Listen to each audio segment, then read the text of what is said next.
La parturition fut longue et l'attente stressante. Le chemin fut long, engendré de beaucoup d'embûches. Comme vous le savez, la première entreprise a vu son contrat résilié. La mission de contrôle a abandonné les travaux.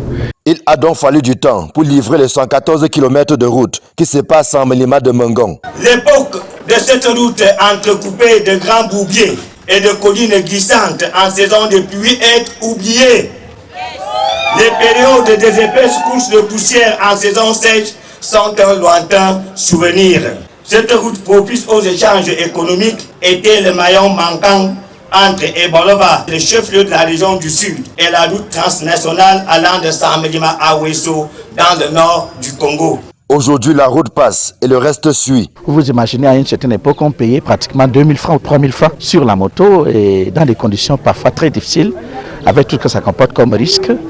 Aujourd'hui, je paye 500 francs pour partir de mon village pour Mengon et je ne fais pas plus de 20 minutes. Donc, Ebolova, Saint-Mélima, 1000 francs. Alors qu'avant, c'était 2000. Ça a beaucoup changé. Et en termes de temps? En termes de temps, maintenant, c'est trop rapide. Donc, au moins peut-être 4 à 8 heures de temps. Apparemment, c'est trop 1h30. Cette mise en service réjouit aussi bien les riverains que les usagers. Ce d'autant que le projet a également intégré la réalisation de plusieurs infrastructures socio-économiques. La route a permis de réaliser un pont qui est assez long, 31 mètres 2. Ainsi, nous avons construit 6 blocs de 2 salles de classe. On a construit 2 magasins de stockage de produits agricoles. 15 puits ont été aménagés. 12 forages ont été aménagés. 4 cases communautaires ont été construites. 7 stades de football. Et nous avons réalisé 2 routes communales devant desservir les exploitations agricoles.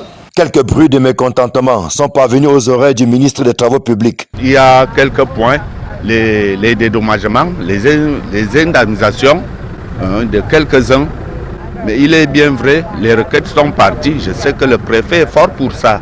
Emmanuel Nganou Djoumessi rassure. Je voudrais rassurer les uns et les autres que les quelques requêtes introduites pour être examinées en termes de révision des indemnisations payées ou d'aménagement des infrastructures seront examinées avec le maximum d'attention. Le bitumage de cette route ainsi que les aménagements connexes ont coûté un peu plus de 66 milliards de francs CFA, financés par le budget d'investissement public. Pour un projet d'une telle envergure, c'est assez rare pour passer inaperçu. En attendant la route Ebolova à Komdo Kribi, que les populations appellent de tous leurs vœux. C'est l'une des promesses présidentielles du comice agropastoral de 2011 qui sort ainsi des terres. 10 ans après, mieux vaut tard que jamais.